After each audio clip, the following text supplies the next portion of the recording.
We're going to talk to Michele Hanisee on. She's president of the Association of Deputy District Attorneys. We should have had on the ballot in November a proposition that would roll back big parts of Prop 47 and 57. And now it's not going to be on the ballot till 2020 because some of the counties never counted the signatures. The signatures were handed in on time. The government employees in these counties just didn't do their job. Why? Well, I can think of two reasons. But we're going to get Michele Hanisee on to talk about this. She was heavily involved in this campaign. Yeah, she told us that this was coming last week when we had her on, and sure enough, it's official now, so we can ask her some questions. So, Michele, 13 county registrars didn't count the signatures, including Ventura and San Diego in our immediate listening area. Have you talked to any of these registrars to find out why they didn't do their job? I actually have. I spoke to Mark Lunn, who's the registrar of Ventura County, a really nice guy, and we're starting to get some answers here.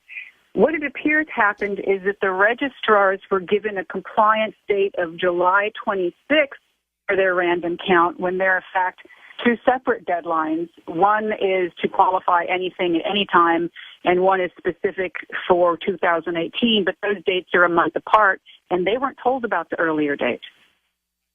But I mean that's a terribly lame excuse. Well, it's the question. The question is where does the blame lie? Who tells them this? The Secretary of State. So was this done on purpose? Alex Padilla is the Secretary of State. Did he do it on purpose? Was he told to do it on purpose? Well, let's think this. Even if this is regular course of business, why would they tell them only one of the dates that they need to comply with and not the other? I'm wondering if they intentionally wanted to sabotage this. Well, Alex Padilla is in Brown's administration.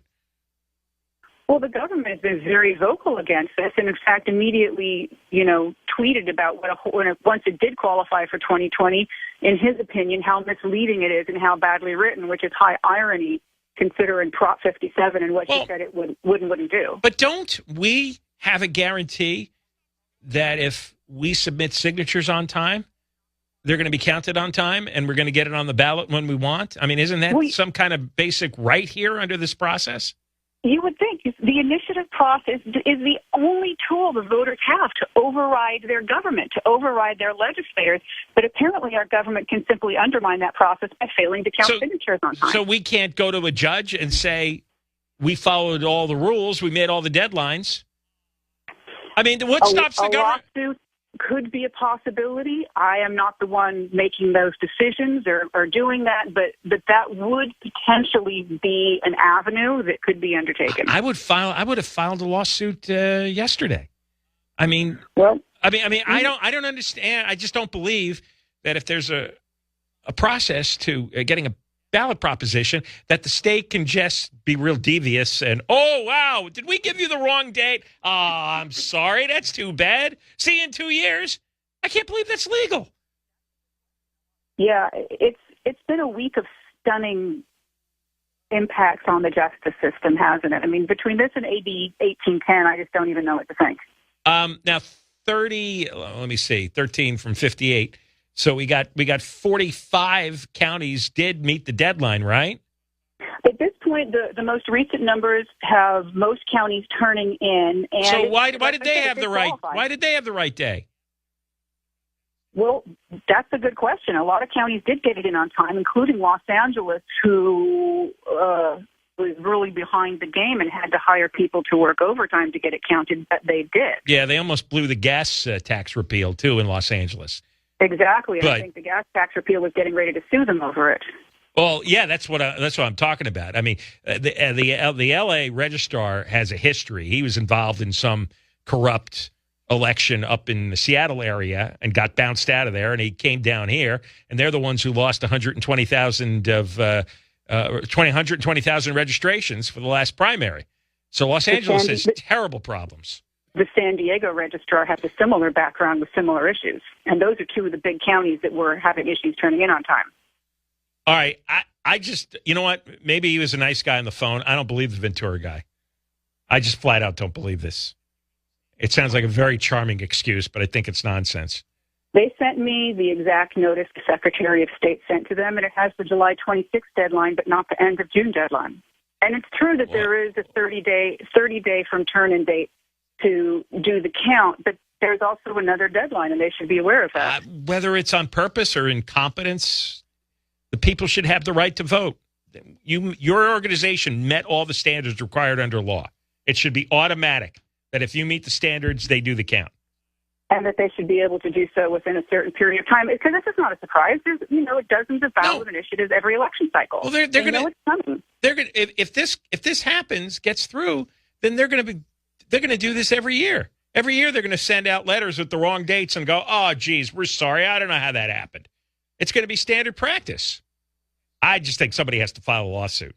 Meanwhile, we got to wait 2 more years for Prop 47 and 57 can continue as they were originally written. That's also horrible. I wouldn't wait 2 years. Who's running this thing? Who's running the campaign? Yeah, who could file the lawsuit? Well, Assemblyman Cooper has been the primary proponent of this, so he would be an individual that could do that. Right. Yeah, he's from Elk Grove, a Democrat, Jim Cooper. Who has standing? Would he have standing?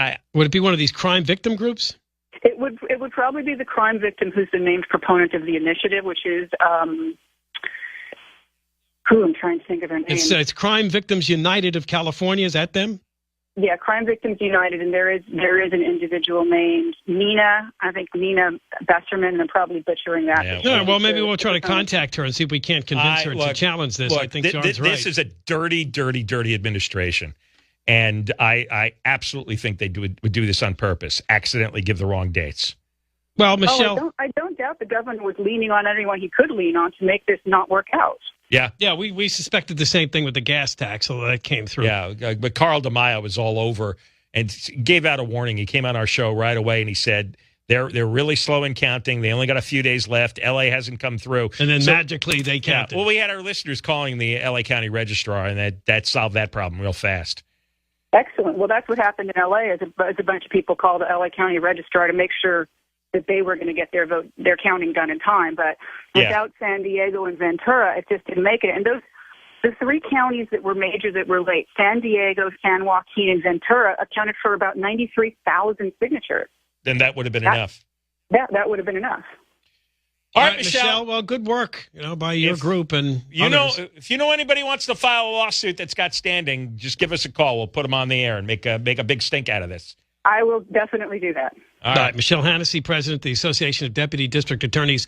We will be able to vote on rolling back bad things, a lot of bad things, in Props 47, 57 of the prisoner dumping bill, but not until November 2020. It's like dealing with the Soviet Union. John and Ken Show, KFI.